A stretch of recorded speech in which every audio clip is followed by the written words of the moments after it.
Hey, folks, we're just a little bit delayed. Thanks for your patience. We'll be starting in just a few minutes. And if you haven't yet, check out that amazing DebateCon link in the live chat. As you can see on screen, this summer's DebateCon, July 25th and July 26th, is going to be amazing. So I'm going to put that tickets link there right now. And also, like I said, we will be starting in just a little bit. We just had a miscommunication on the start time, but if you haven't yet, hit that like button. We do appreciate your support. Thank you guys for your support by hitting that like button. And we'll be back in just a moment because we're just getting geared up. And we'll see you then in just a few minutes. Yeah. I'm not dying. Get out of here.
Hey, everybody. Today we're debating, could Noah's Ark have worked? And we are starting right now with Ken's opening statement. Thanks for being with us. The floor is all yours. Well, thank you, sir. My name's Kent Hovind. I live in Lenox, Alabama at Dinosaur Adventureland, straight north of Pensacola, 70 miles. I've been a Baptist preacher 52 years, been a Christian 57 years. I taught high school science and math for 15 years. And yes, I believe the Bible is literally true and scientifically accurate. God made everything in 6 days. The Bible said in the last days there would be scoffers who would be willingly ignorant of the creation and the flood. They don't like to talk, they don't like to admit God created the world because that would mean he owns it. He might have some rules and they don't like his rules. They don't want to admit there was a flood, overflowed with water, because that would indicate God has authority to judge his creation. And he did, and he will do it again anytime he wants. And they're ignorant of the coming judgment of God, it says in 2 Peter chapter 3. So the creation was about 6,000 years ago. The flood was about 4,500 years ago. Noah built a boat and put two of each kind, not two of each species, two of each kind onto the ark. And he only had to bring those in whose nostrils is the breath of life, and those on land. He didn't bring fish on the ark. They got plenty of water outside. He didn't bring insects. They don't have nostrils. They breathe through their skin. Some insects might have been there, but he didn't have to bring them. So the current estimate is there are 8,000 kinds of animals. Man has always tried to classify things. The animals don't care that we're classifying them, nor do they know. We made up the system, kingdom, phylum, class, order, family, genus, species, Carolus, Linnaeus. The animals don't care. They know what to look for in a mate. We have on our North 40 the cows mixed up with the donkeys, mixed up with the sheep, mixed up with the raccoons and the possums and the armadillos and squirrels. They know what to look for in a mate. And they don't even know what they look like, but they know what to look for.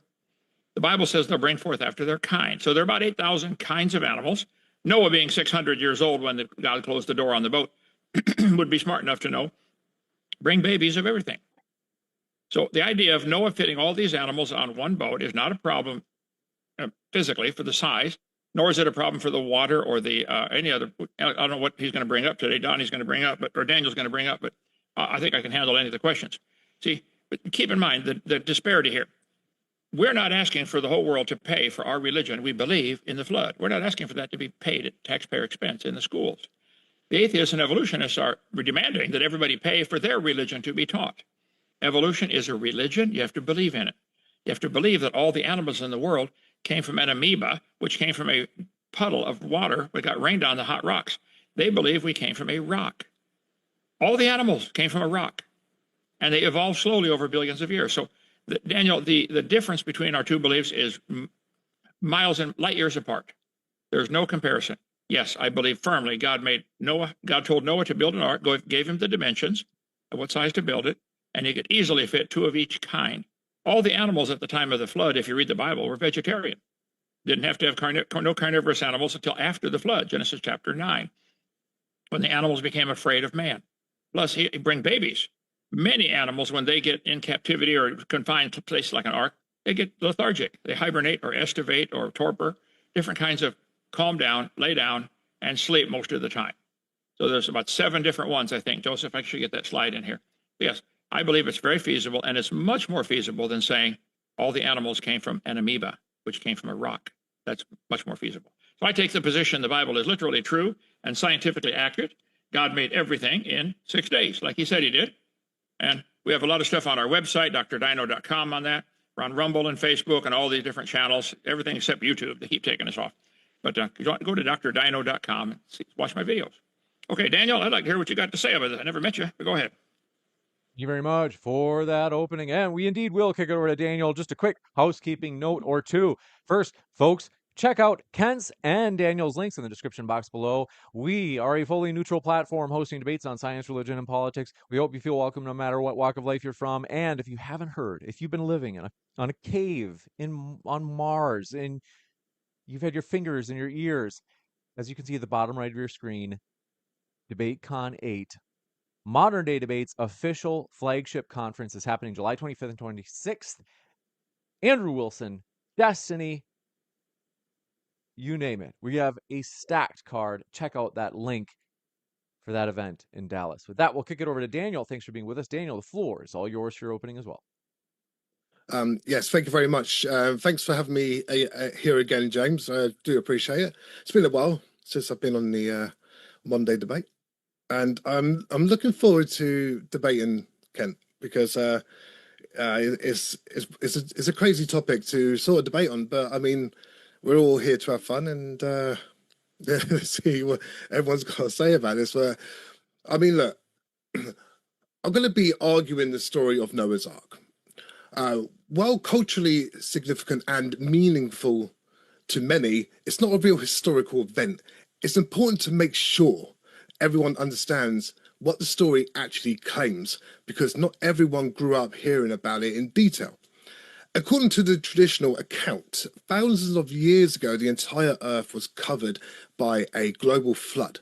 One man, Noah, was instructed by God to build a massive wooden boat large enough to hold his family and every species of animal on the planet. The story says he gathered them all, kept them all alive for months, and then released them to repopulate the world once the waters receded.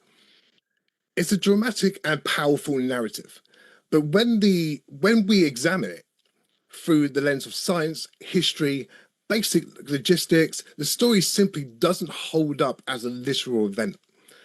First, there is no geological evidence that a flood ever occurred. The Earth's layers, fossils, and rock formations tell a completely different story. One of the gradual change over millions of years, not a sudden worldwide catastrophe. Second, no ancient civilization, recorded such a flood. Not recorded. Even though many advanced societies existed at the same time the story is said to have happened. A disaster that wiped out all of life on Earth would not have gone unnoticed by every culture except one. Third, the practical challenges of the story are impossible to ignore. A wooden ship of the size described would collapse under its own weight. The number of animals required to be in their millions as well, feeding them, cleaning up after them. Technology and manpower far beyond what a simple family could provide, even though on the boat as well there are animals that are actually predators who could attack the prey. And what we do find, however, is that many ancient cultures had flood myths, symbolic stories used to teach moral lessons or explain natural events. Excuse me. The Noah story fits this pattern perfectly. It's meaningful and it's influential, and it has shaped religious traditions for centuries. But meaning and history are not the same thing. So in this debate, my goal is not to attack anyone's belief, not here to attack Kent's belief. My goal is to show that we can look at the evidence, scientific, historical, and logical. The stories of Noah's Ark cannot be considered a literal, factual event. It is a myth, not a moment in Earth's history. Thank you very much. Thank you very much. And we're going to jump into the open dialogue first. Just a quick note. We'll have Q&A at the very end of the open discussion. You can submit your questions either by tagging me at Modern Day Debate. Otherwise, you can submit via Super Chat, in which case that'll push your question to the very top of the list. And last but not least, as you can see at the... Oh, where is it? Oh, let me just pull this up. Thanks for your patience. Andrew Wilson takes on Owen Schroyer. That debate is at the end of this month, so it's about a week from now. I think exactly. And that's actually linked in the description box as well. Grab tickets for that. That's out on the East Coast 1 week from now. With that, gentlemen, thank you very much. The floor is all yours. Floor is all whose? You can Open start. dialogue. And Daniel. Okay. Well, Daniel, you made about 8 points that I need to correct you on. He did not take 2 of every species. Read my lips. He took 2 of each kind. The animals don't care how we classify them. Our modern classification system, which classifies them into species, a dog and a wolf are different species, but they're the same kind of animal, and they're still interfertile and can interbreed. So the estimate is, go to bearmanology.com. Bearman is the Hebrew word for kind, B-A-R-I-M-I-N. Bearmanology.com. They have done a very thorough research on this. There are about 8,000 kinds of animals on land that had to go onto Noah's Ark. Well, and if you bring babies, it's not a problem. Well, at the time. So at the time of this event, there was only 8,000 kinds of animals. No. Today, there are Today. 8,000 basic. Today, there are 8,000 basic kinds of animals. There are probably millions of species. There are 30 different species of squirrels. They probably had a common ancestor called a squirrel. Noah didn't bring 30 pairs of squirrels on the ark. He brought a squirrel kind, and they have now diversified. Great Danes and Chihuahuas probably had a common ancestor called a dog. But you also have to think about as well, is doesn't matter how many animals there was, but even to have two of the same species, as you say, there's still the upkeeping of having animals on there, like general waste, keeping predators away from the prey. You're changing topics, Daniel. Can they fit on the ark? Yes, 8,000 kinds of animals. Well, Yes, how big was the ark? 515 feet, using the Egyptian cubit. Moses wrote the story. What length? Length 515 feet long, 51 feet high, 75 feet wide. 515 feet long to fit that many animals. What about its depth? What about its depth? What about what? Depth. Oh, the depth. Well, the dimensions are given in Genesis chapter 6 when he told him to build the boat. But see, if the animals, and there were no predators, you've said that about 4 times now. Listen to me. There were no predators. Read the Bible story carefully before you criticize it. All the animals were vegetarian. The first chapter in the Bible, Genesis chapter 1, God said the animals are going to eat fruit or herbs, vegetables. Later, they became carnivorous. To change from a plant-eating lion to a meat-eating lion is a pretty minor change compared to going from a rock to a lion, which is what evolution teaches. So I think there's very common sense. There were no predators to worry about on the ark. You've said that a couple of times, so I'm trying to correct you. And there are about 8,000 varieties, 8,000 kinds, and you keep using the word species. The word species is not in the Bible. So this information comes from Genesis in the Bible. Correct. Right. Okay. And did God write the Bible? Because I'm aware that God reached out to Noah to build this boat. I just want to know if God if he wrote the Bible. Well, you're changing subjects again. No, This is a common tactic of the liberals over here in our country. No. I just want to know. But no, God inspired people to write the Bible. Mm-hmm. God inspired 40 different men to write the accounts. Genesis is written by 10 different eyewitnesses. Noah actually wrote a couple chapters in Genesis. Adam wrote part of it. Watch my video number 7. So this historical event was only recorded in the Bible, was not recorded anywhere else. There are 400 flood legends from around the world. Almost every culture that has ancient roots, China, India, etc., they all talk about there's a flood legend. They said there was a time when the world was destroyed by water. So you're not correct to say it's only in the Bible. There are 400 flood legends. There's a list of all of them on lostworldmuseum.com and on answersingenesis.com. You can look them up, Google it. Why would 400 cultures have a legend or story about a world being destroyed by the flood? Why would 400 different cultures do that? You keep saying there aren't anymore. You're either mistaken or you're deliberately misleading people. Yes, there are 400 flood legends from around the world. But the thing is, there isn't enough water to flood the entire earth. 1 drop of water would cover the earth if you spread it real thin. Right now, the ocean's average 12,000 feet deep. I taught earth science 15 years. Yeah, you say that, but wasn't the height of the water over mountains as well? Wasn't the whole thing sort of flooded? Okay. This may be hard to understand over there. Now, listen, if you smoothed out the world and there weren't any mountains, if the world were smooth, it would be there's 8,800 feet of water everywhere. There's enough water in the oceans right now to cover the world 1.5 miles deep. You're assuming that the earth today with these high mountains had to be covered. There's your mistake. Yeah. The Bible says the scoffers would be ignorant of the creation and the flood. When the world was flooded, the mountains came. Listen, the Bible says, you want to argue about the flood? The Bible says the mountains arose at the end of the flood. There was no Mount Everest until after the flood. The crust of the earth today is broken up into plates, and those plates are still flexing, moving around. That's why we have earthquakes and volcanoes and stuff. So if the earth was covered in water, and there's enough water out there right now to cover the earth 1 mile and 1.5 miles deep, 8,800 feet, Google it. The Pacific Ocean is huge. The earth is 70% underwater right now. Just smooth it out and it'll be completely underwater, 1.5 miles deep. Yes, the earth was flooded with water. And at the end of the flood, Psalm 104 tells us the mountains arose, the valleys sank down, and the water ran off. It's interesting. Nearly all the mountain ranges follow the coastlines. So what happened to the water then? Did it It's still here. It's in the oceans. Take a cruise. Yeah. But the whole Earth was flooded. The whole of Correct. it. That's why he Correct. built the ark. Correct. So where's that? There was that water gone. Wait, what? The water I don't is. get. Well, I I don't know get you where don't you're get trying it. to. No. What I'm trying to say is I don't understand where the remaining water is if we've got 70% of water now. So where does it go? I'm baffled by this, Donnie.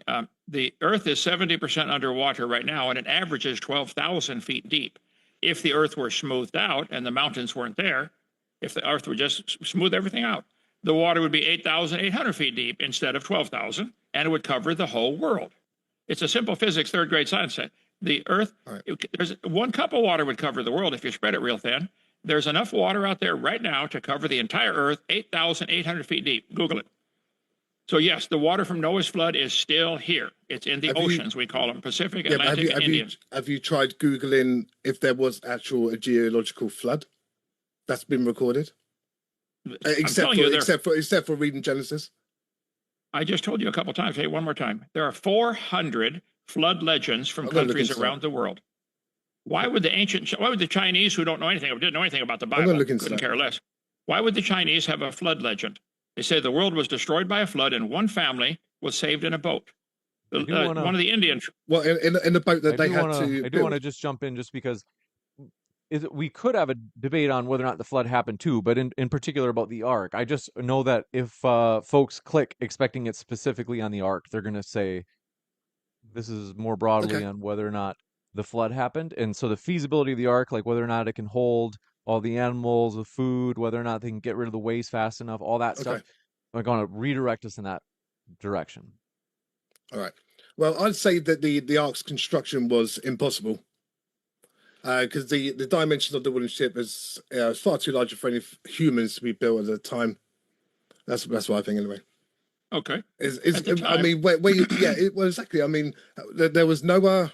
Well, I think there was 8 people on Noah's Ark, and they built that boat. Was it they built the boat before the flood actually came in? Is that the whole story behind it? Okay, listen very carefully. There were 8 people that went on the boat. Noah could 8 have hired people. 40. Okay. Listen to me. Noah Yep. could have hired 40,000 people to help him build. And they decided they didn't want to go. They didn't believe him. I can hire people to build anything I want here. The people build a crazy project. They may not believe in it. So we don't know that only 8 people built the ark. Listen to me. We know that 8 people went on the ark. Yes, we don't know that 8 people built it. These people were living to be 900 years old, according to the Bible, and there are many ancient legends of a golden age. Just Google golden age. Many cultures that don't care anything about the Bible said, man used to live to be 1,000. Well, the Bible says more like 900. So why would there be golden age legends all over the world? Why would there be flood legends all over the world? I think because there was a flood. James, I think we're coming off topic here. I think, are we talking about the actual ark, or are we going into some sort of biblical sort of chat here? That the last question you had brought up was the size of, I think you said that the size of the ark, and I don't know if, forgive me, Yeah, I'm well, sorry, yeah. I was just tending the live chat. What was Well, Ken, what was your response for the size of, I think Daniel claimed there, that it wouldn't No, I work. said that it would be impossible to build. And plus, it would actually go under its own weight. It would sink. It wouldn't be able to, with all the weight, with all the animals, all the human, the feces, everything that comes with the boat. It wouldn't actually be able to uphold such strong winds, strong waves that are coming. It wouldn't actually be able to control the waters. It just wouldn't. we got to take your word for it. I'm glad God didn't ask you to build it. God told Noah to build the boat. He gave him the dimensions and the directions. Noah could have hired thousands of people to help. We don't know how long it took to build. It might have taken 100 years. Noah was 600 years old when he went on that boat. I bet he was way smarter than you and me put together. He probably knew all kinds of things. You don't need to bring big dinosaurs on the ark. You bring babies. 600 years old. That's what the Bible says. He was, and there are That's many that's what the cultures Bible about it. says. Okay. All right. Well, no, you're missing it deliberately. There are hundreds of legends called the Golden Age. Why would the people in India, who had never heard about the Bible, have a legend that man used to live to be 1,000? Why would the people in China and the ancient Japanese cultures, Why would they have these legends? Man used to live to be 1,000. Not related to the Bible. Maybe because man used to live to be 900, like the Bible says. Why would there be 450 flood legends? Maybe because there was a flood, a worldwide flood. It's not complicated. Now, it's one topic at a time. We believe, and I should come visit we're Building a Noah's Ark here at Dinosaur Adventureland. Right, One-third scale model. I'm sure it'll look good. Okay, well, come back. Come when you can. Noah's Ark probably had 4 or 5 what's called a moon pool. That's a hole in the floor of your boat with walls built up inside. Ships today still do that. Long ships going over a wave will tend to put a lot of stress or bend or break in the middle. But if you have moon pools, the water's allowed to go. The Glomar Republic, okay, had a large moon pool to rescue one of the submarines from World War II. It's a hole in the boat with walls built up inside. When you go over a wave, the water goes up and down in that hole, which relieves the stress on the long ship. And each wave acts like a piston, pumping fresh air in and out of your boat. And that's where you dump your waste. You go on an ocean liner today, take any cruise anywhere. When you flush the toilet, it goes right outside. And the fish love it. The fish eat it. But what you're describing something that's from top to bottom, right? Is that what you're describing, top to bottom? The boat had a top and a bottom. What's your question? Like the hole you're on about. No, it would go up to maybe the 3rd floor. The Bible says the ark was three floors. It's not a hole in the bottom with water where you sink your boat. Daniel, are you desperate to not believe? You're just desperate to not believe the story, aren't you? I don't believe the story. I don't. I know you don't. That's obvious. Yeah, but the reason why is because you're desperate not to. No, I just don't. I just don't think it's. Okay, I agree with that. Possible. Part. I just don't think it's possible that 8 people in total can build a boat.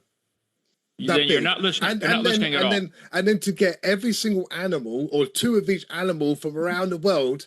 Well, I mean, wait, you're in one place, and what you can do, you're gonna. There's no flying back then, is there? I mean, how are you gonna get all these animals to the boat unless they just automatically come to you? Well, I mean, where do the animals come from? That's what I want to know. Like, so let's say he's building the boat, right? Where are these animals? You know, how are they getting to him? Because he can't go pick them up, can he? It's not an Uber or something. They've got to at least come to him. Yeah, go on. Are you done? Yeah, go on. Okay. This is why 2 Peter chapter 3 says, in the last days there would be scoffers. He didn't put your name in there, but I'll add your name to my Bible, who are willingly ignorant of the creation and the flood.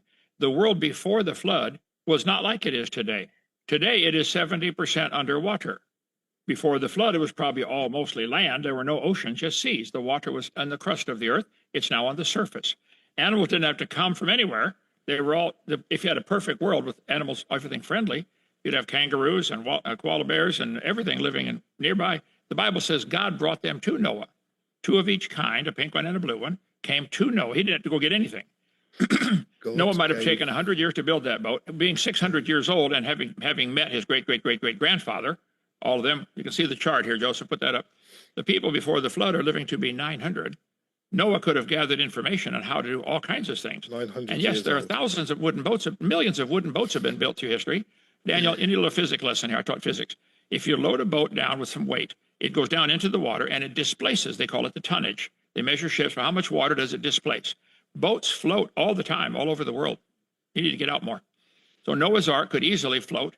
If it's 515 feet long and 51 feet high, it was probably 15 or 20 feet down in the water.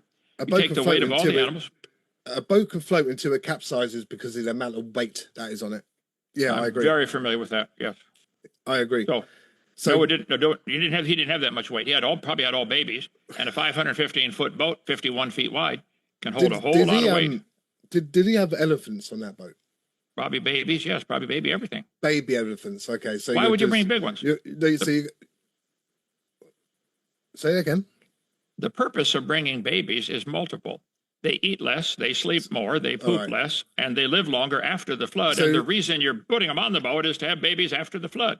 So basically, to help with the weight situation, to actually make the boat work, and you have smaller animals of that kind. So you'll have baby elephants, or you'll have baby monkeys, or anything that's or any animal that weighs quite a few ton. That you're just going to have the baby ones just to make sure that the boat can sail accordingly over the waters. Well, are you aware of the fact that babies are usually smaller than adults? Right. Okay, so yeah, just be sure to get a pink one and a blue one. I think he brought babies of everything. Why would you bring big elephants? Bring two young ones. Maybe not babies is the wrong word. Old enough to be away from mama, but not full grown yet. Okay? The biggest dinosaur egg ever found is smaller than a football. And lizards don't have hardly any parental care. As soon as they're hatched out, they're on your own, kid. So I think Noah had even dinosaurs on the ark, probably babies. They weigh less, they eat less, they're smaller, they sleep a lot more, and they're tougher. Young ones can bounce around and get up and keep walking, where adults fall down and break. So he wouldn't bring big elephants on the ark, bring babies. It'd be silly to bring big ones. No reason for it. So why bring big giraffes? Well, it was what do you mean? Okay, I guess I know what you're trying to say. You're trying to say it doesn't matter what size the animal, fine, but you have to understand that.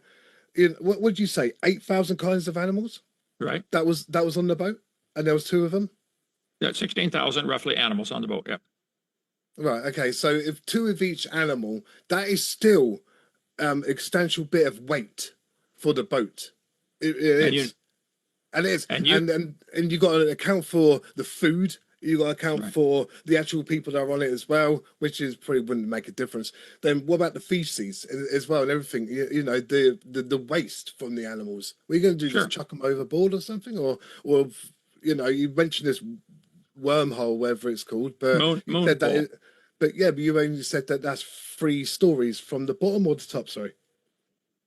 It would be a tube, a column built inside your boat up to the 3rd floor. And you take the waste and feces and dump it in there, and the fish love it. They eat it. Google, what happens to an ocean liner when you flush the toilet? It goes right outside. Right, so fish love it. So, all right, okay, let me get this straight. So the boat, the hole is not going from top of the deck to the bottom, no? It goes all the way through the bottom up to the top deck, I'm guessing. So I don't know. Through the bottom, and you said up 3 stories. So does that mean that to get rid of the waste, you'll have to sort of go down to the third story and then get rid of the waste into the hole? Well, these people were awfully smart. I bet Noah, being 600 years old and his kids being over 100 years old, would be smart enough to figure out some system. You can make a little pulley and a rope and a bucket if you want. I'm sure they figured out a way. I'm only 73, and I can figure out lots of ways to get rid of the waste without causing a problem. But see, you are desperate to not believe this story. It wouldn't matter what anybody said. You don't want to believe it. Okay. I learned about this story in school, and thing is, I learned it on an RE lesson, religious education. Mm-hmm. Okay, so look, like I said, I don't really want to attack your beliefs. I'm an atheist.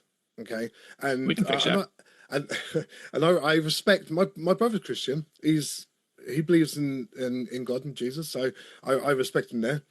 But I mean, what the Bible says is just stories, and when it comes to the Noah's Ark in particular, it's so crazy that you couldn't believe it. It just couldn't happen. It just wouldn't happen. I mean, thing is, if it had happened, then why have we not done something like this again? Build a massive boat and put so much weight on it and all the animals. Why have we not done this again? I guess there's no need to. The world's not flooded. But have you ever seen a cargo ship? Have you seen all the? But it doesn't matter. It doesn't. Surely it doesn't have to be flooded. You can just make the boat. Well, you go ahead and build one. Daniel, have you ever seen a cargo ship where they stack those containers up 50 feet over the top of the ship? Why don't those boats sink? Because they're buoyancy, isn't it? Bingo. Noah's Ark was buoyant. You're getting it. There's hope, folks. Okay. Okay. Right. Okay. And go on. Go on. Well, I want to see where you're going with this. Since you're an atheist, I'm going to assume that you believe in the evolution religion, and you believe all the animals came from an amoeba or a bacteria, a single-celled creature of some kind. Yeah, and I heard your debate with Dr. Can't remember his name, and you spoke about this. This is something I'm not really interested in debating. Evolution is not something I'm interested in debating. We're here to talk about the Ark and how it's possible. Now, look, I got my view saying it couldn't be possible, and you got your view that it is because you're from the Genesis and God and everything. But it's just you know, it takes a lot. I mean, if you was to, this is taught at schools, and you would know that when kids are actually listening to their teachers about this topic, they're probably thinking it's, you know, it's imaginary, isn't it? Is in my eyes anyway, I guess. But to me, it was just an imaginary story, and I just brought it because I had to be there in my lesson, I guess. But um, I couldn't see the I the way that the boat had to be built. It's just I don't think it was feasible for the waters, in particular the waters, because there's a lot of weight and it would sink under its own weight. I'm sorry. Cargo ships don't sink, though, do they? They have a lot more weight than that. A lot more weight. I mean, sometimes millions of tons on one cargo ship. Yeah. Well, sorry. Are you aware that during World War II, we sent hundreds and maybe even thousands of ships across the ocean loaded with tanks and artillery and bombs? They're pretty heavy, a lot heavier than an elephant. And they didn't sink. They made it all the way across. Strange, isn't it? Yeah. Yeah, okay. But yeah, the thing is, it's a big boat. Yeah. It was a big, and actually, I've got the dimensions here somewhere.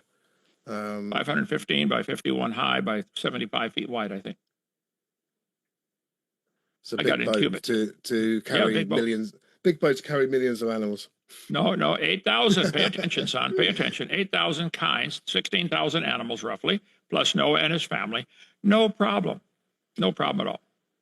Okay, so did you account for food as well? So, oh yeah, the 40 days, 40 nights. You have a lot of food. Noah and the animals were in that boat for over a year.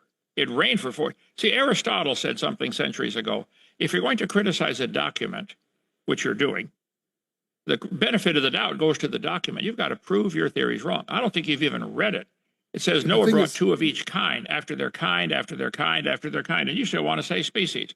After his kind, after his kind, after his kind, 2 of every sort of animal, about 8,000 kinds of animals, only those in whose nostrils was the breath of life, and only those on dry land. No fish, no insects. There are about 8,000 insects breathe through spiracles in their skin. There might have been some on the ark, but it would be accidental. Noah wasn't required to bring them. Many insects can survive floods just fine. They'll raft together. All the ants will lock together, float around till the flood's over, and land and start a new colony.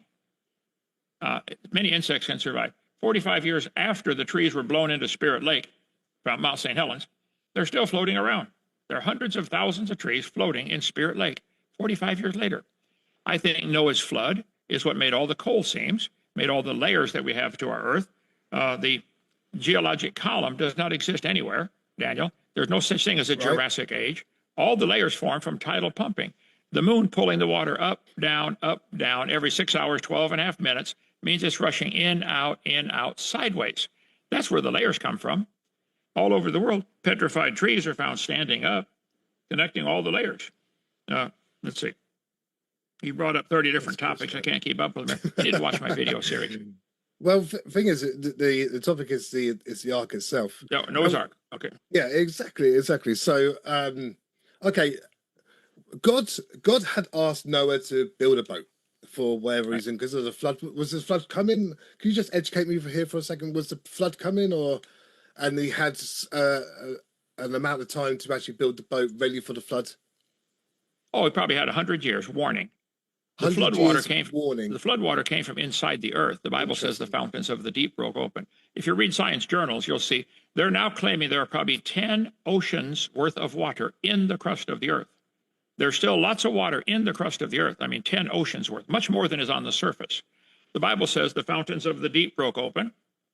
And so Noah's floodwater came from inside. The rain was 40 days, but that was insignificant compared to the total water coming up. And like I mentioned earlier, the earth today is 70% underwater.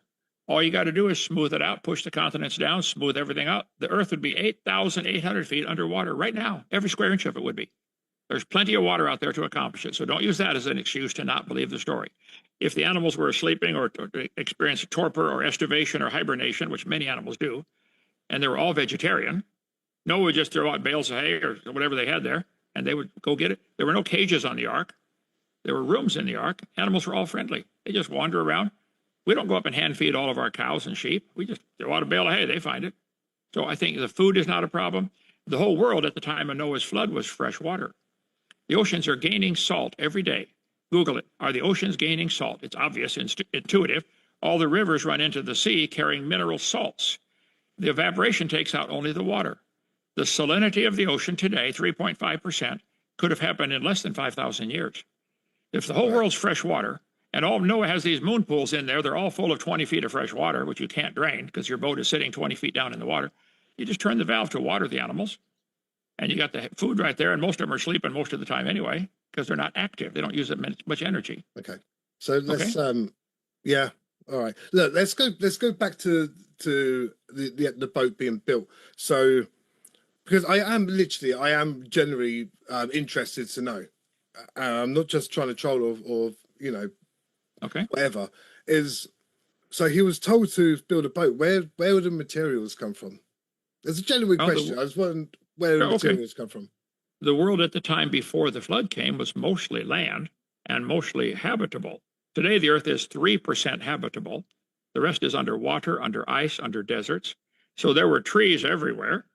Noah, like I said, was 600. They probably had technology we don't even have today. There were huge trees, just like there are fossils of huge animals, like dinosaurs. I think everything was bigger before the flood. Noah built that boat with his sons, and after the flood, our Faxad would start saying, hey, Grandpa, tell me about that flood. And that's why there are 400 flood legends still around today. Cultures that you can go to tribes in Africa that have never seen a white man. And when you learn their language, learn their culture, and learn what they teach, many of them have a flood legend. Oh, thousands of years ago, our ancestors built a boat and saved all the animals on board. Now, whether you like to believe it or not, that is the fact. Google flood legends. There are 450, I believe, that have been discovered. So the ocean was all fresh water. You don't have a problem with you don't bring water on board. Animals are mostly lethargic or into various stages of torpor, they call it. You know, they don't eat much, which means they don't poop much. And Noah could easily take care of the waste by dumping it down the moon pool or throw it out the window. Had a huge window all the way around the ark, 1 cubit, 18 inches high, all the way around the whole boat. See, this is so minor compared to believing all the animals came from a rock. So minor. Yeah, I wrote that down. That was quite that was interesting. That was very interesting to know. Well, that's what you believe if you believe in evolution. You believe you came from a rock over billions of years. Well, I don't really debate on. You don't want to get into that. No, I don't want to get into the evolution. I can see why you shouldn't. Okay. I know. Yeah. Well, I don't. Don't bring a BB gun to a rifle, to a gun smoke shot here. I'm sorry. Right. Okay. Okay.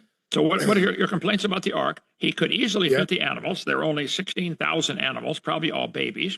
Probably most of them sleeping most of the journey. And he didn't have to bring any water. He's living in fresh water. The food is no problem. God told him to bring the food. 8 people, and he could have hired the whole neighborhood to come out and help him build that boat for 100 years. People build wooden boats all the time. You know, they still have wooden boats out there in the water. A lot of them are still floating. I believe Columbus sailed over here on one to get away from you guys.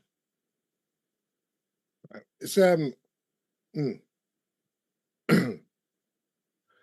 what was the weight of the boat? I'm putting notes down here because I want to know the weight of the boat, and then possibly with the animals on top as well.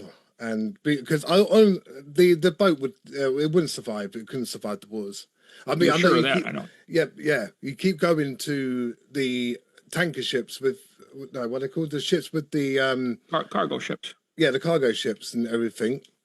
It's I don't know. It's a bit absurd to me. But I mean, just to read something in a book that happened that there's actually no evidence of is because you know it's just storytelling from a book, from a Bible. See, I don't believe in the Bible. I don't believe in God. I see that. So I see that. That's clear. As clear as a bell. You will one day. I don't think. Okay. You said there's no evidence for this flood. Are you aware of the fact? Let me find it here. That the earth is there any evidence of the flood away from the Bible? Yeah, we're standing on top of it. I live in a gravel pit in Lenox, Alabama that has 7 layers of gravel. It's gravel, then sand, then clay. Gravel, sand, clay. Gravel, sand, clay. This is the same profile found worldwide. We had a guy here a couple of weeks ago. There's a well driller. He said, Brother Hovind, I've drilled 12,000 feet down, and it's always the same pattern: gravel, sand, clay, gravel, sand, clay. Every time we turn under the moon lifts the water up, causing the high tide. Every time we do that, it makes the water rush in sideways. And it's a sideways movement of water. We say 54. Oh, maybe 54. It's a sideways movement of water that makes all the layers. Somebody in your country in 1700 1830, started teaching kids the layers form from the bottom to the top, and the top layer's younger. He invented the geologic column. One of the dumbest theories in world history is the idea that the top layer is younger than the next layer below it. Where did it come from? How can the Holocene dirt be younger than the Jurassic dirt? Where did it come from? All the layers formed in 1 year by tidal pumping. If I flip this thing over, Daniel, it'll make 20 or 30 layers in a matter of minutes. Moving water automatically separates things based upon density, based upon surface friction, viscosity. So where's the layer coming from?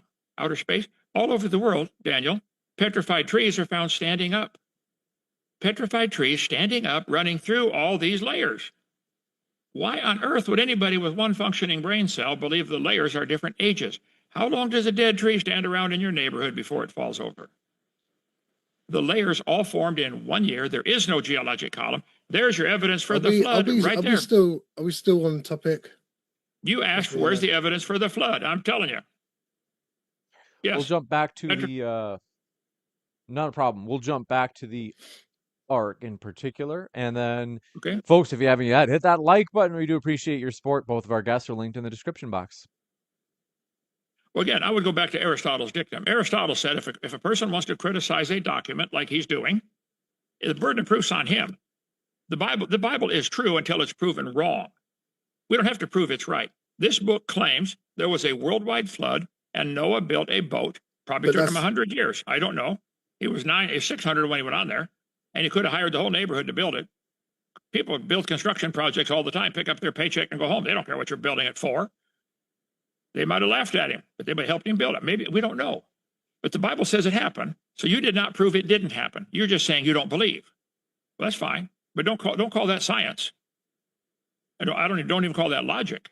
Okay, this book says that Noah built a boat and survived on there for 1 year with all the animals. And I pointed out the world. You can Google it. The earth, the oceans are gaining salt. He didn't have to bring water on board. Actually, it would be salt water, isn't it? If you're no, you missed it. The ocean is salt water. The ocean is salt water today. It's getting saltier every day because rivers run into the ocean. The whole time? No, he was in fresh water the whole time. And some animals over the last 4,500 years have adapted to salt water. We now have saltwater crocodiles and freshwater crocodiles. They probably had a common ancestor called a crocodile. There are saltwater bass and freshwater bass, and they might have had a common ancestor called a bass. Going from a freshwater croc to a saltwater croc is a minor change compared to going from a rock to a croc, which is what you have to believe. Well, I don't know. It's a crazy story to sort of wrap your head around. Not me. I believe it. No problem. I don't see any scientific problems with it. Historically, there are 450 other cultures talking about it. There must have been a flood or they wouldn't be talking about it. There's lots of evidence of giant bones on the earth. They find lizards that are 80 feet long. We call them dinosaurs. Why did the flood occur? Well, I mean, why did it have to happen? Was it to sort of cleanse the world or something? Or? Yep. The Bible says God saw the imagination of men's hearts. It was evil continually. God said, that's it. I'm starting over. Wiped it out. He's going to do it again. So the flood cleaned the earth. Well, 8 people survived, and all of them were still sinners, but it started over. By the way, the world's population today is about 8 billion. At the time of Jesus Christ, it was 1/4 of a billion. Google, world population, 2,000 years ago. We've gone from 1/4 billion to 8 billion in 2,000 years. If you look at the population growth curve, you can Google it, population growth curve, it goes back to 8 people getting off a boat 4,500 years ago. Have you any evidence for that? Google population growth curve. You can do it right now. Well, I'm not going to cover that. I show all that in my video number 1. All the peer-reviewed journals are saying the population in 1800 was 1 billion. In today, it's 8 billion. Nobody And argues the population is growing rapidly, but it started 4,500 years ago with 8 people getting off Noah's Ark. you believe the Earth is young, don't you? Oh no, Earth is 6,000 years old. That's old. Okay, I'm not going to get into that. Okay, you do. You think the Earth is young? That's No, I just told okay. you. I just told you. No, it's not. It's 6,000 years old. It's hard to think about Columbus trying to find this place 500 years ago. 500's a long time. 6,000's bigger than that. Yeah, I think the Earth is about 6,000 years old. If you want to believe billions of years, that's wild imagination. That's SpongeBob stuff here. Billions of years. Okay. Imagination is all it is. Okay. Oh, okay, that's fine. I mean, it's just big you don't boat, believe it. You don't want to believe it. Boat, it's that simple. Big boat, loads of animals, the upkeep, the food, the waste. The fact the animals were all vegetarian, quite ironically, just so they could all survive on the boat, and you know, after 40 days or whatever, how long you said, they can come off the boat and come onto the newly cleansed earth. I don't know. It is storytelling. You have to admit it's bit storytelling for me. No, I don't have to admit it. You don't want to believe the story, because that story clearly indicates God has the authority to judge his creation. Do you believe God's going to judge you one day for your thoughts and your actions and your words? Do you believe there's going to be a judgment day when you die for you? For me? No. Yeah. Okay. No. This might be an opportunity for us to go into the Q&A, unless if you have other topics you guys would like to cover. Well, I think we're just about to go into the God then, weren't we? Yeah. Sure. Q&A's fine with me. The thing is God is not proven.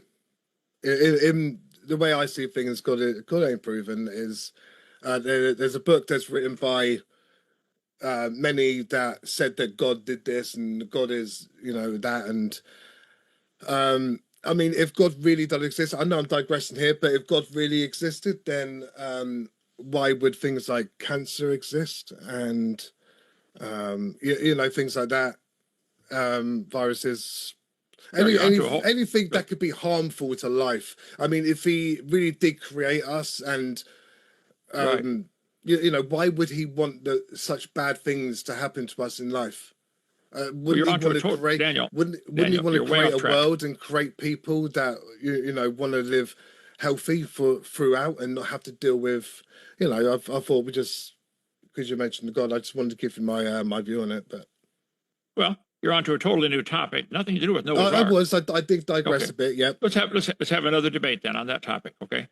God can do what he wants. The God that I worship loves people. He told us what to do. And if you disobey God and hurt yourself or get sick or some illness, you can't blame him. If you drive your car into a telephone pole, don't blame General Motors or Ford or Audi or whoever built your car. You drove it into the telephone pole. Okay. So that's another topic. But as far as the Noah's Ark, I take my stand. I believe the Bible story is true. I believe Noah built a boat. He saved all the animals on board. There's not a problem with water, not a problem with food, not a problem with space, not a problem with weight. Not a problem. If you wish to imagine there was, then okay, believe what you want. But you have not proven the Bible story is not true. You've just said you don't believe it, it's a fairy tale, Okay. Because no evidence. Aristotle would say you lost this debate big time. Because there's no evidence for it. There's no evidence of the flood happening and Noah's Ark happening. There's just no evidence for it. You have eyewitnesses who wrote down a story, said we were there, we were on the boat, we're the ones who built it. The Bible's not evidence. The Bible's to you, it's not. No. How do you know there was a queen in England, 400 years ago? You have historical evidence. You ever heard of history? Yeah, you would. Where they write things down? Yeah, it would be documented, yeah. Documented. Here we go. I got a document right here that tells us it happened. Right. This might be a good time to go into the Q&A. I want to say, folks, thank you. Rescue him. Go ahead. Thank you very much for your questions, folks. We're going to move through these as fast as we can. And if you didn't know, if you're in the Los Angeles area, we are doing a 5-on-5 in-person discussion. As you can see at the bottom right of your screen, this is going to be on Christianity on trial. So 5 Christians against 5 non-Christians, Muslim, atheist, you name it. If you're in the Los Angeles area, pinned at the top of the chat, there is a link where you can sign up as we want to get people involved in these in-person dialogues. With that, we're going to jump into these questions. We thank you very much for your question coming in first from, they call themselves Creationist Crybaby. This should be good. Says, Kent, we have fossilized marsupials in Australia, supposedly covered in the flood. So how did the marsupials travel back to their original habitat? Well, there's several obvious assumptions in that question. You don't know that was their original habitat. Maybe marsupials lived all over the world. Maybe they find marsupial fossils in other places, like maybe Antarctica, even, you know? So first of all, I don't think we found all the fossils in the world, okay? Secondly, I think if you look at the fossils that have been found and cataloged, you'll find they find just about every kind of animal just about everywhere. So the pre-flood world was totally habitable. Animals could live anywhere. The fact that today, at least 100 years ago, almost all the marsupials, except for possums and here in America, all marsupials were found in Australia living today. That's where the last one they survived. You need to watch my video number 6. What happened to the flood water? Where did it go? Between Australia and Vietnam, Crybaby, if you look at a map of the continental shelf, you'll find the water around Borneo, Sarawak, Philippine Islands, all those thousands of islands in there, is 30 or 40 feet deep. If you lowered the oceans right now today, if you lowered the oceans 200 feet, they average 12,000. Take out 200 out of 12,000, not much, freeze it, stick it on the North Pole, make the ice caps bigger. We know the ice caps were bigger. They came clear down to southern Illinois. There's obvious scientific evidence the Earth had giant ice caps on both North and South Pole. That would lower the ocean level. If you lower the ocean level, the animals could walk anywhere they wanted. You could walk from here to England. You could walk up to Maine and go cross over to Iceland and Greenland and come out in Scotland and Wales, and it would all be, the English Channel averages about 60 feet deep, maybe a few spots that are 100 feet deep. Okay, it's 60 miles wide, but only maybe 100 feet deep. Lower the oceans 200 feet, everything is connected. Australia becomes a peninsula off of Vietnam. Do some research before you criticize the Bible. This one coming in from Jungle F. DPG Thing says, W. James, thanks for your kind words. All credit to the speakers. Their link below says, can't wait for July at DebateCon. See you this weekend in South Carolina, the best host in the debate game. Thanks. That's very kind of you. Amazing. And our guests are amazing. Check out both Kent and Daniel's links. We appreciate them. And thanks for your kind words, Jungle. The Curtis Hatchell Project says, there are human and animal footprints on the top of the sedimentary rock layers. We can prove the water never came back. This proves multitudes of humans and animals survived the flood outside the ark. I think that's for you, Kent. There are thousands of footprints of animals, dinosaur trackways, etc., and human footprints. Thousands and thousands of these have been found. During the flood of Noah, we do not know that the earth was underwater for a year. We do know Noah was in the boat for a year. If the crust of the earth is broken up like an eggshell, and it still is today, okay, with all the fault lines, the crust of the earth flexing up and down, there might have been some areas above water for weeks, months. The animals would see the high ground, run to the high ground. And then later, it's only got to be exposed to the sun a couple of weeks, and it hardens into stone. And then the tracks are preserved. There are thousands, maybe even tens of thousands, certainly thousands of dinosaur footprints, nearly always going the same direction. Google dinosaur trackways. There's a huge one in Glen Rose, Texas. I've been there a bunch of times. Mixed in those dinosaur footprints, nearly all of them going the same way, there are hundreds of human footprints mixed in with them. Right there, same layer. Humans and dinosaurs, probably both running from the rising floodwater. It might have taken 6 months or 8 months to kill everybody outside the boat. There would have been plenty of time to leave footprints behind that could harden into stone. You can take a piece of clay. We got tons of it in our gravel pit here. Get some pottery clay. Shape it into whatever you want. Shape it into a coffee cup. Stick it out in the sun. In 3 days, it'll be hard as a rock. So it's not a problem with the footprints. The fact that there are human footprints and animal footprints does not prove they survived the flood. It proved they survived the first part of the flood. That's all. Do some research. You got it. Thank you very much for this question coming in from Heapsies says, Daniel, try not to argue. Kent is extremely okay. They say, just act like you're explaining your point to us. He won't absorb it. Okay. Just an insult toward Kent. This one from Momo, writer of Zut, says, Kent, you always say the Grand Canyon proves the flood. but fast enough water to carve a mile-deep canyon in a year would have destroyed the clean horizontal layers you use as flood evidence in the same breath. Which is it? Well, it's not which is it. I didn't say, I've never said the flood made Grand Canyon. The Grand Canyon probably formed 20 or 50 years after the flood, when the lake that overflowed. If you get a map of that area, Arizona, New Mexico, and all that, and look at the elevation lines. Draw a line at, say, 7,000 foot elevation, trace that out. If you plugged up Grand Canyon today, if you just plugged it up, a giant lake would fill up going clear back to California, to Colorado. And if you go into Colorado, you'll see there's still a beach line where there used to be a big lake, and there's no lake there. That lake, they call it Grand Lake and Hopi Lake. You can Google it. It's a lot of stuff on the internet about it. Just simply plugging Grand Canyon would create two giant lakes. Grand Canyon, the Kaibab Plateau, would be a dam to hold these lakes. At some point, I'm guessing a few hundred years after the flood, those lakes got too full. What happens when any lake gets too full? It goes over the top, and it starts eroding the other side, and the erosion eats its way backwards. I'm going to give a tour in a few minutes to the group that's here. I'll show them our miniature Grand Canyon. Google what happened at Mount St. Helens. The mudslide from Mount St. Helens blocked off the Toutle River. Well, you don't just block off a river without eventually a problem coming. A giant lake backed up called Spirit Lake. It got too deep, went over the top, carved out a miniature Grand Canyon, I think in 30 or 40 minutes. Let's say it happened 100 years after the flood, and all the layers of the earth were still soft. It's going to harden on top. Once the hard layer gets on top, it turns to rock, lithification. The rest is going to be moisture-filled, soft mud, trapped. Then once it cuts through that rock and hits the soft stuff, then erosion goes crazy. I don't know. Watch the video when I get to heaven and see how it happened exactly. But I think the Grand Canyon probably formed 100 years after the flood because of Grand Lake draining, not because of Noah's flood. I think all the layers to the earth happened in 1 year in Noah's flood.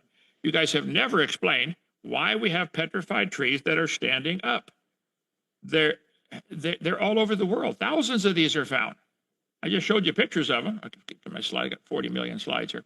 So it's not a problem at all. So no, I've never said the flood made Grand Canyon. Read my lips. The flood made the layers to the earth. Every time the tide pulls the water up and down, it's rushing in and out sideways. Google experiments in stratification. Watch the video where the guy shows as water's moving sideways, it'll form 8 or 10 or 15 layers at the same time. The layers do not form top to bottom. They form sideways. So really, guys, you guys who criticize the Bible really ought to do some more research before you criticize the book written by the God of the universe who's going to be your judge one day. Okay?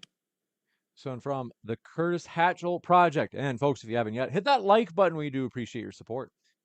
Curtis said, I can prove the ancient megaliths were built after the Great Flood and before the sedimentary rock hardened. Proves the Noah story is a parable. I'll debate Dr. Hovind anytime. YEC flood believer here. I didn't see a question in there. You got it. It's not always in the form of a question for the super chats. It's like they can also submit an objection. I'll just read the objection part. They say, I can prove the ancient megaliths were built after the Great Flood. I guess it's not really. It's just saying they can prove it. And before the sedentary rock hardened.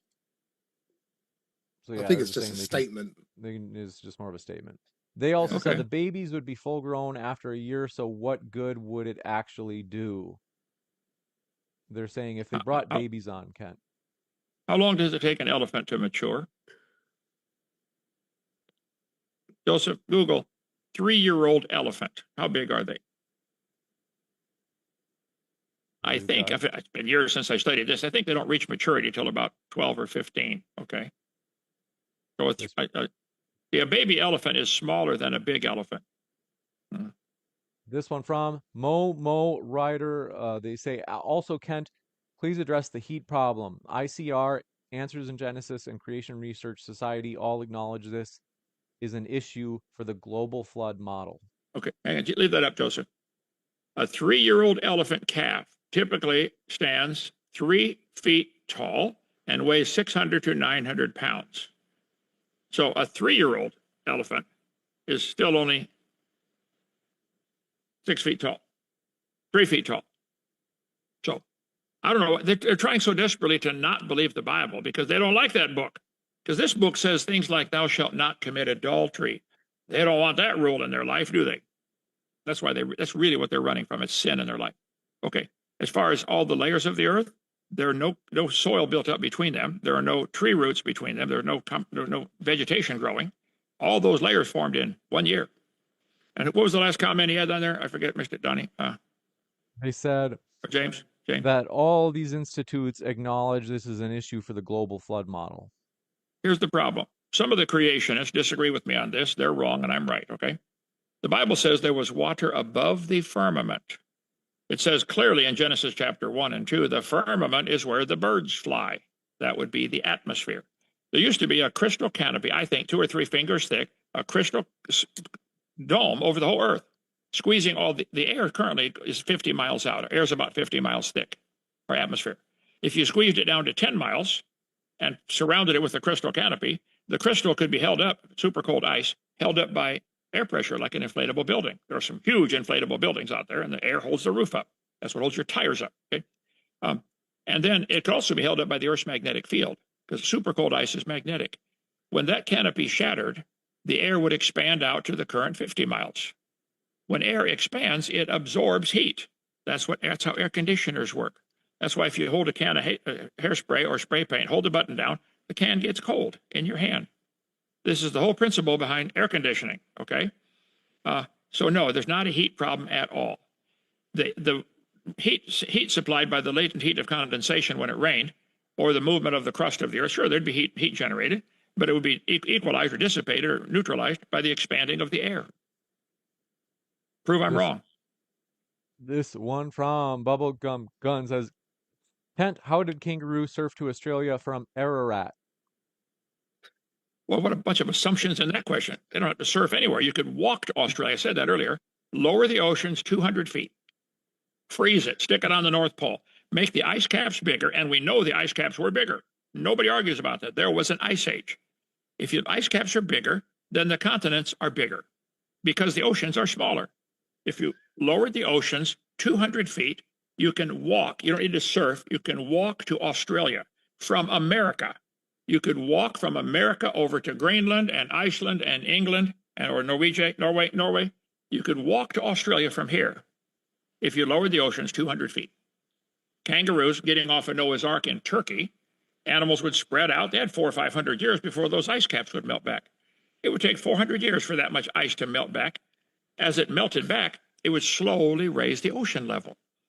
That's why there are hundreds of legends of proof of cities underwater, like the lost city of Atlantis. Why would there be cities underwater today, but no bones found in there? Nobody died. Well, they built their city and then realized, hey, the ocean's coming up, guys. Every 40 or 50 years, they got to say, look, we got to move. We're being flooded out. If the water came up today, 100 feet, all of Pensacola would be underwater. I lived there for 27 years. A bunch of England would be underwater. The ocean level coming up or down depends upon the ice cap size. And that's why they could walk anywhere they wanted. There's not a problem with the kangaroos getting to Australia. You got it. This one from? Let me just make sure I've got this one from, okay. Maryland says Israel's taking over the world and y'all are worried about evaporation that might have happened thousands of years ago. Feds. Okay. This one from Bless My Vibe Code says, the amount of brain cells I have to sacrifice. Okay, it's more just an insult for Kent. I literally have to do. Come on, be nice, everyone. Be nice. And this one from James. I'm sure I've got a lot of insults, but I just take it on the chin, you know.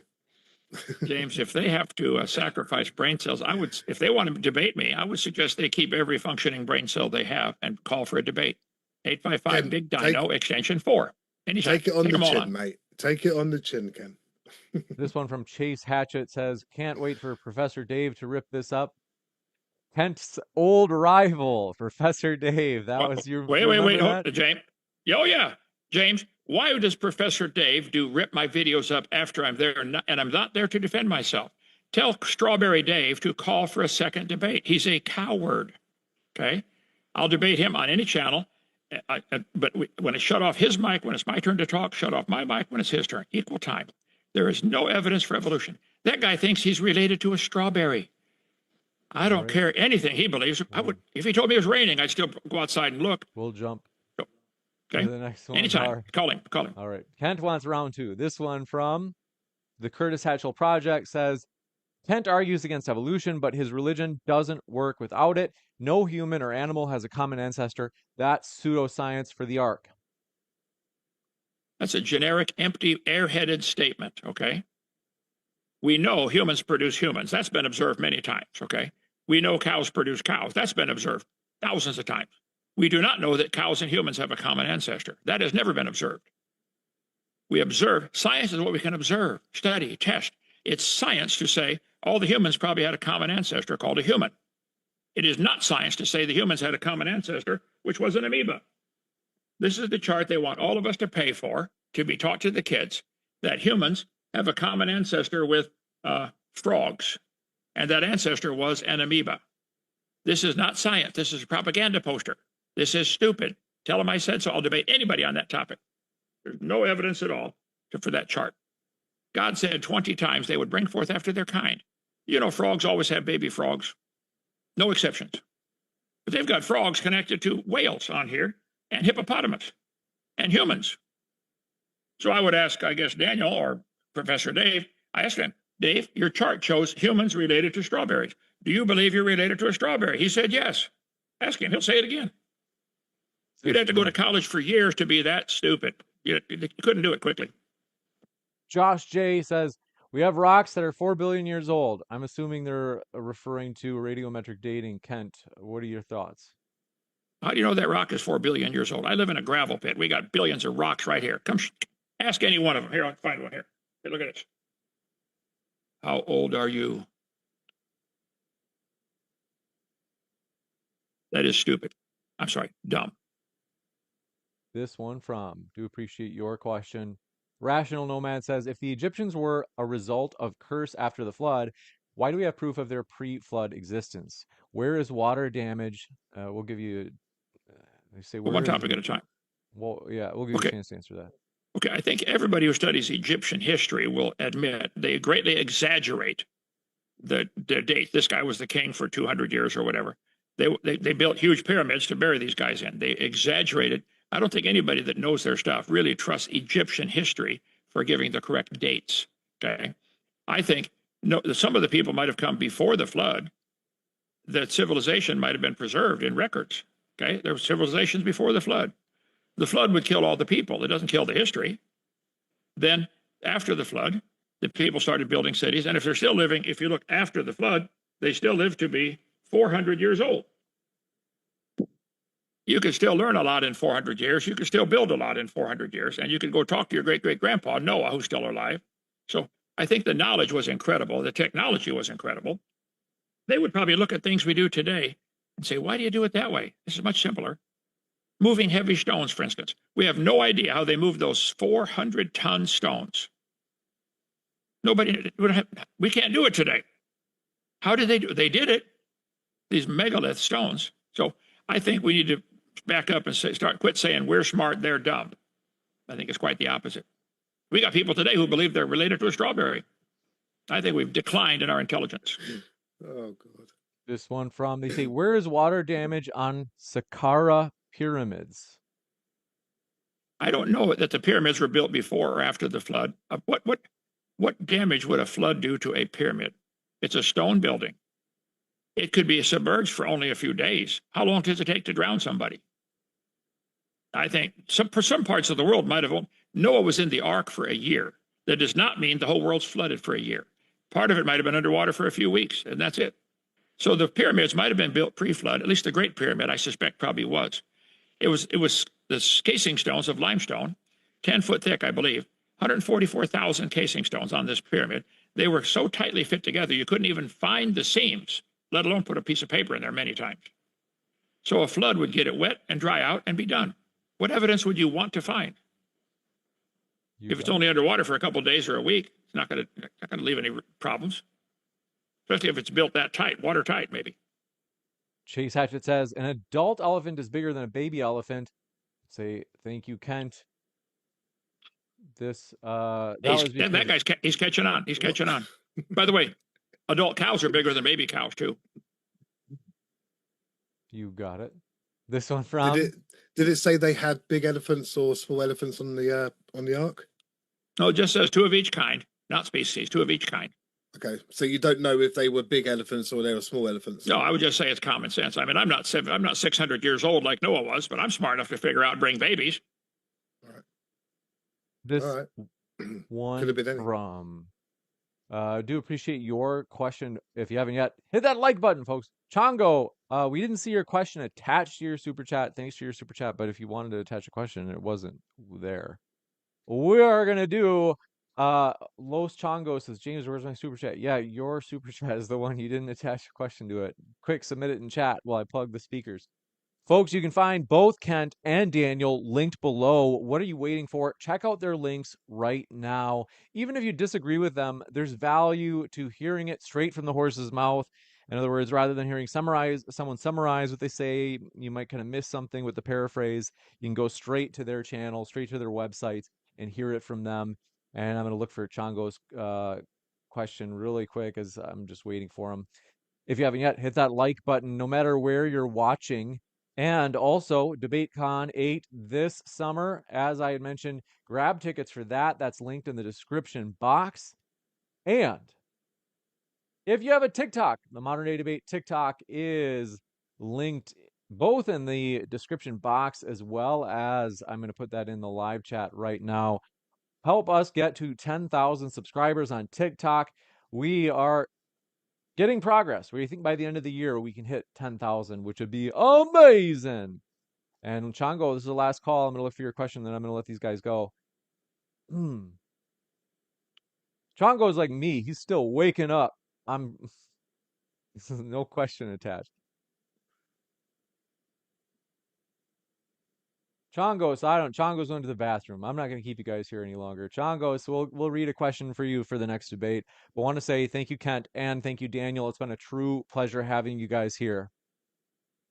Well, thank you for coming. Thank you for having us. And Daniel, Yeah. I will pray that you give your heart to the Lord and get saved. I'm going to see you at Judgment Day. I'm going to stand next to you and say, Lord, I tried to tell him.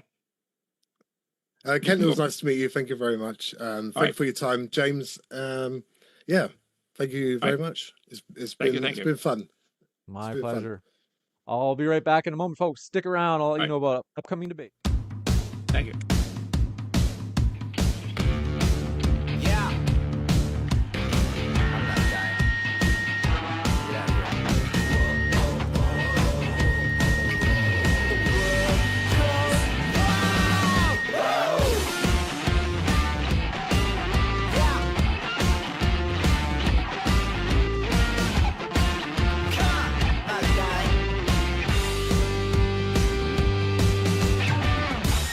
Dance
amazing. Thanks so much for your support, folks. We do appreciate those likes.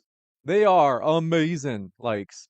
Now, as you may or may not have heard, DebateCon is happening this very summer, July 25th in Dallas. Anybody near Dallas in the live chat right now?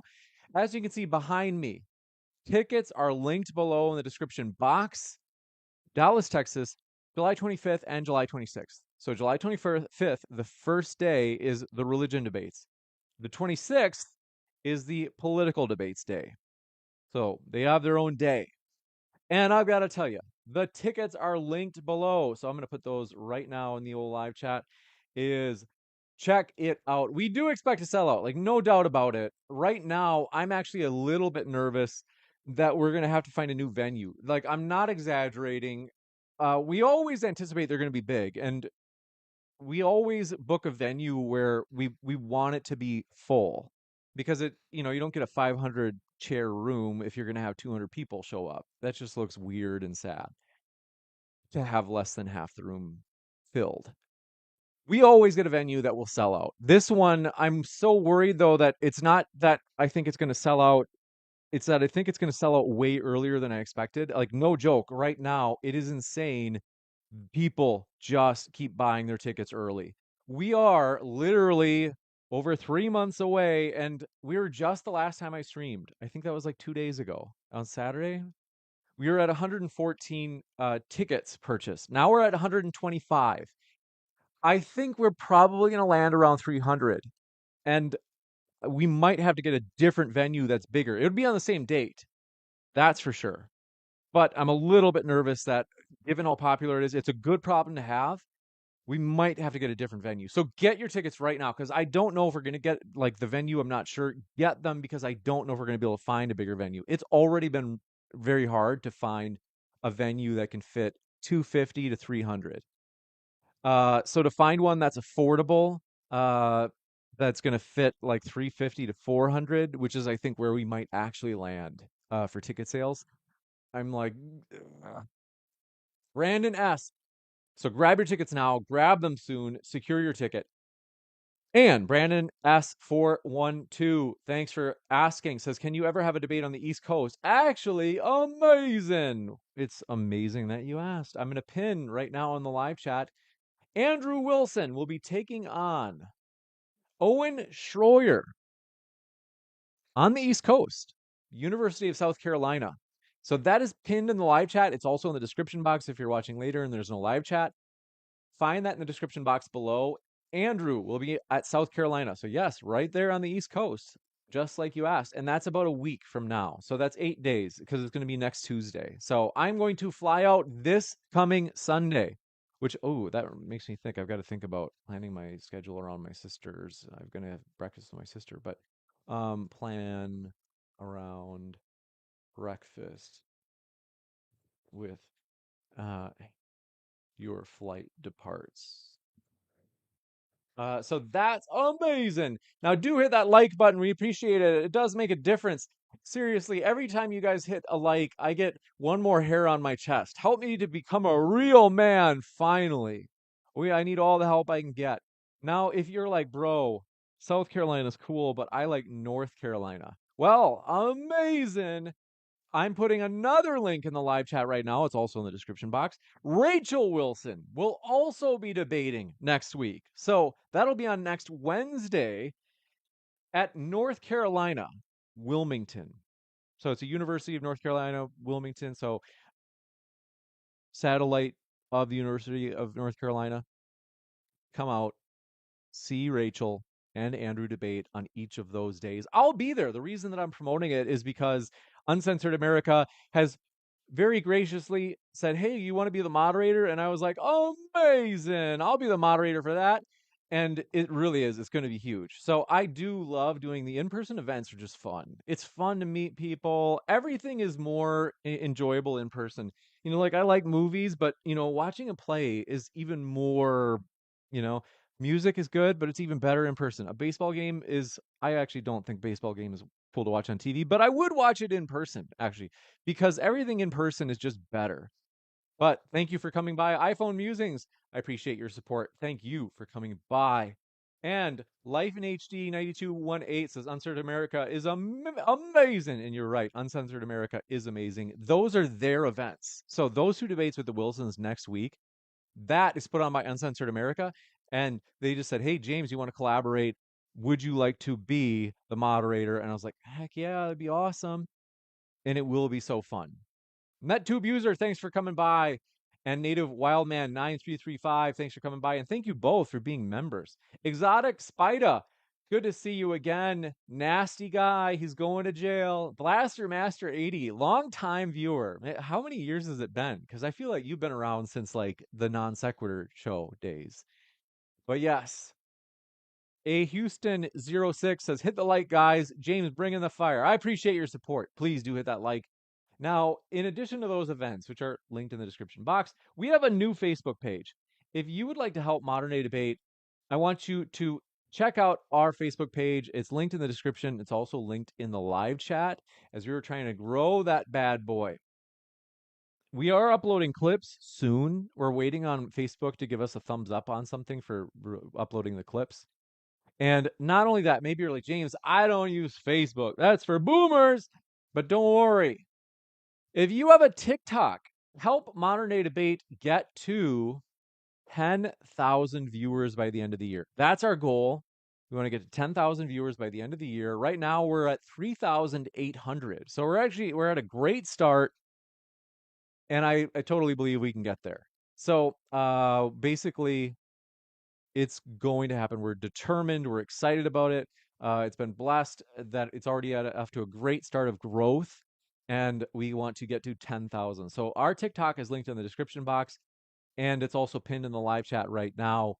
If you want to help support Modern Day Debate, go over there and follow, because we do appreciate that, as we want to grow the TikTok. That's a huge goal right now. Let me see what else I've got. Oh, we don't really talk about either of these things. So, a number of things. So, one, we have channel memberships. If you didn't know that, check out the join button. We have over 400 members only debates, as well as many clips, and even one or two of our outnumbereds are set to members only. We appreciate your support. If you join at the debater level, you not only get all the perks from the spectator level with the emoticons, the badges, and things like that, but also that members only content. So that's cool. Click that join button and check that out. But good to see you there in the old live chat. William Kin, as well as Kent Speak 465. Artyom, thanks for coming by. Blaster Master said, like forever, for sure. I've been around since the inspection. Wow. AWOL Thoughts, thanks for coming by. And let's see here. JPJR487, thanks for coming by. Now, we have a Patreon. That's linked in the description, but I don't do a good job of plugging this. Is we have a Patreon. If you are kind of one of those guys that's like, hey, I think Patreon's cool. Is we do appreciate you joining the Patreon. That I will put that in the old live chat. Is our Patreon for other perks. So you want to check that out? I am putting that link in there right now. We had 2 people join the Patreon in the last 2 days, so I'm like, oh, cool. Like people, it is still active because Patreon's been around for a long time, and I know members, YouTube memberships. This is like they did a great job. YouTube's like funny that they have like absorbed so much. So like everything out there, TikTok starts and YouTube's like, all right, cool, we'll make shorts. We're going to let content creators do shorts. And it's been a huge success for them as far as I can tell. Also, they're like, oh man, we got all these podcasts. We're going to have YouTube like have our own podcast. So it's like you can put your content in the form of a podcast. I don't fully understand how it's not still just basically the same, but it's kind of like a podcast in a way. Well, you can have it automatically upload to like YouTube, music and things like that. So I think it is a legitimate podcast, in a way. But then YouTube also was like, hey, this Patreon thing, like we'll do memberships. And those have been successful for YouTube. Good for them. I like that YouTube is very big. They do push our content out to a lot of people. So I'm actually like pretty pro YouTube. Now our Patreon, I just put that link I will pin that at the top of the chat. That's also in the description box if you'd like to become a Patreon member. But then I've got to go in just a second because I got to go to the bathroom. 2 seconds. That's really bad. I promise I'll be right back.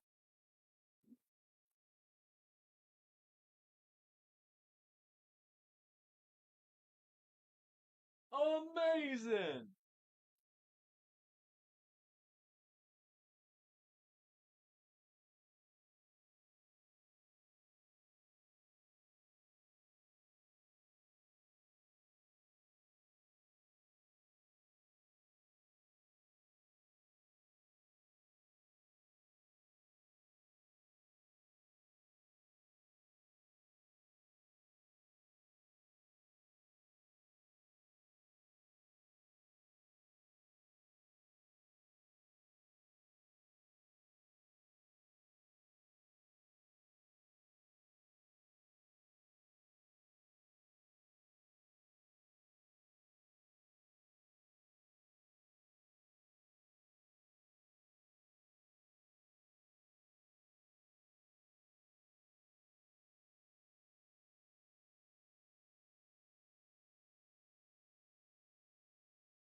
Two seconds.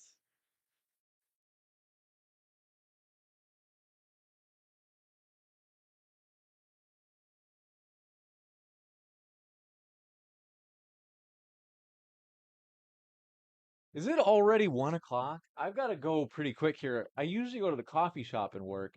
But yes, thanks for being a member, NetTube user and Leia Bo Bea. Is it true that Spirit Airlines is going down? They said, yeah. So now, is Spirit really going bankrupt? I fly Frontier and Spirit all the time. I've never had an issue with them. Just be careful about bringing a carry-on. Just bring a backpack. Most people don't realize that you can easily just travel with a backpack. You don't need a carry. You rarely need a carry-on. I've honestly traveled for like weeks with just a backpack. Is But anyway, the point of this. I need a mouthful of walnuts.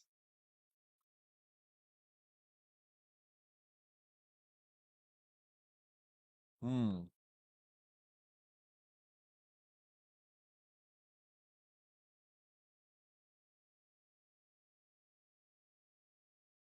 I like that.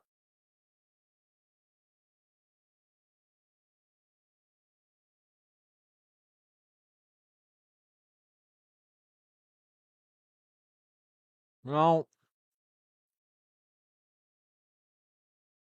one last plug.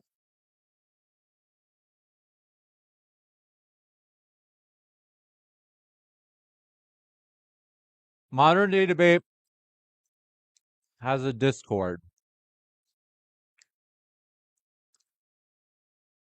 It's so popular. Thanks to Hannah and Shane and the other folks that have made the Discord huge.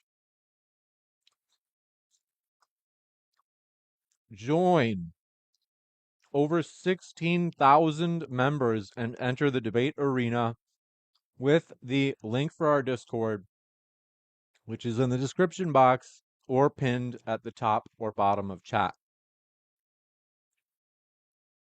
Pinned right now. They've done a fantastic job.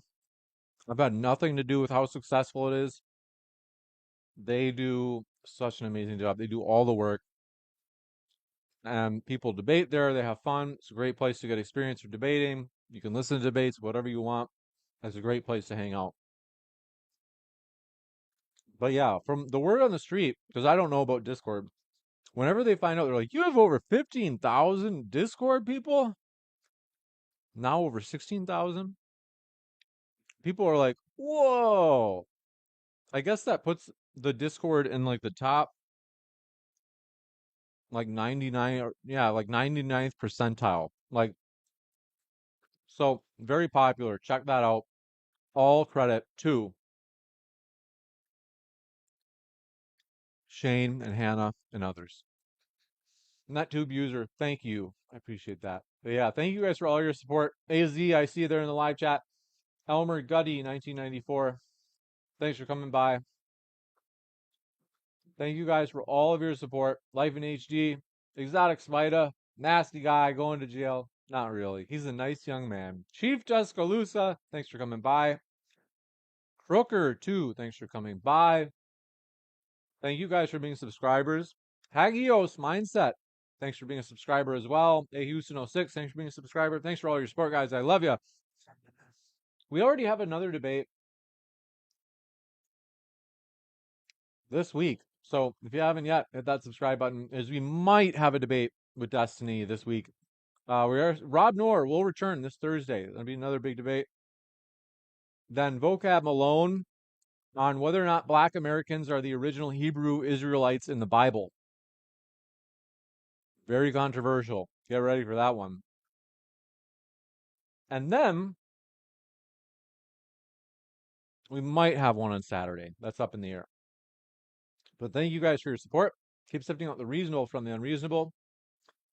And what did Leo want? Thanks for your kind words. Says thanks, Doc, for all you do to allow people to collide over ideas. Also, please bring a debate on to Tennessee, maybe even East Tennessee, like Pigeon Forge. You're just in Tennessee. But we will probably go back to Nashville because it was a great spot. And they've got a couple of great venues I really like there. So that is actually very feasible. Nashville is cool. So we'll at least planning on going to Tennessee more broadly. But thanks, guys, for your support. Keep sifting out the reasonable from the unreasonable. We will see you in the next debate.